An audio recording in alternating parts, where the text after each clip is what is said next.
কি কি রান্না হয়েছে শেফালি? আজকে রান্না হয়েছে টক ডাল, আলু পোস্ত, তারপর পটল চিংড়ি, ডিম ভাপা। বাহ, ঠিক আছে। এই দাঁড়া, এখন দিয়ে দিয়েছে আলু পোস্ত।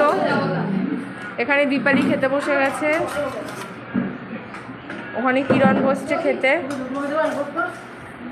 আচার দেওয়া হচ্ছে। এটা কিসের আচার? এটা কিসের আচার? আমের। আচ্ছা, এটা একটা আম তেল। আম তেল। আর ওটা কি? এটা কিছু আছে কিছু এই ঝুড়ি বাজার মতো তো পুরো। হ্যাঁ, খেয়ে দেখো, টেস্টটা দেখো। আমি তোমার কেমন হয়েছে আচারটা খেয়ে বলবো কিরকম হয়েছে। এই যে টক ডাল চলে এসেছে। হ্যাঁ হ্যাঁ, দিয়ে দে। আর ওই আচার দিতে হচ্ছে পটলের তরকারি, পটল আলু দিয়ে তরকারি।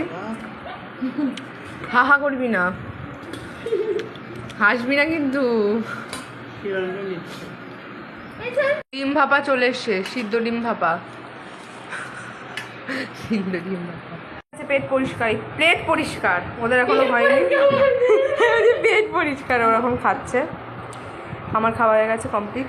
দীপালি হাফ খেয়ে রেখে দিয়েছে, পুরোটা খাইনি।